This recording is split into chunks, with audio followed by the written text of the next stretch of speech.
Still on the political scene, opposition leader Mark Golding made his budget presentation on Tuesday, the second of two presentations for the opposition to set the tone for what the party intends to bring to the table. Trishagaye has that story.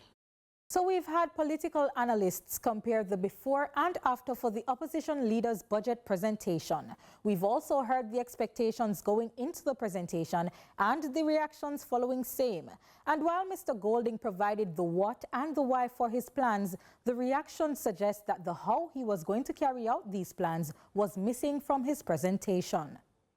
Opposition leader Mark Golding's budget presentation on Tuesday was one that was highly anticipated, with many Jamaicans waiting to hear what the opposition has in store for the country. Even before the presentation, political commentators like Lloyd B. Smith were already urging Golding to keep it professional. He has never sat in Jamaica House. He has never won a general election.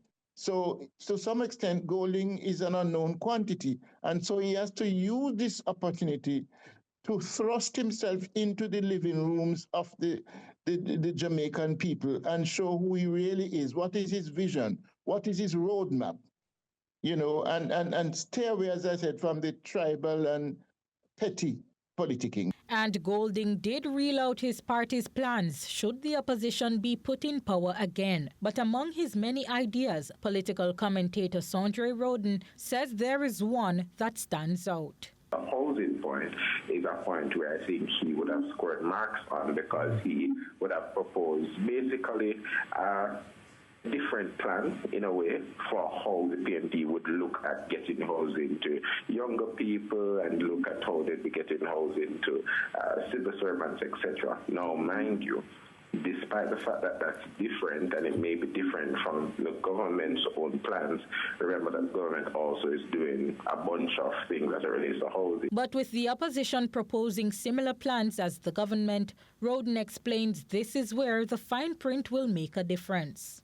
What it really comes down to is the nitty-gritty of those policies, because the policy prescriptions were very, at a high level, and I guess people say, well, it's a budget presentation, what do you expect? But for some of the major things that he announced or explained, I feel that there would have been a need to particularly drill down on how he sees the spend going, or where is the money coming from, How will the money be spent. And when a leader actually goes into a ministry and sees what they have to deal with, that is when they now can decide, okay, this idea that I thought that I can implement or I can't implement. That's when they get to make those real, meaningful decisions. Trishagaye, CVM News.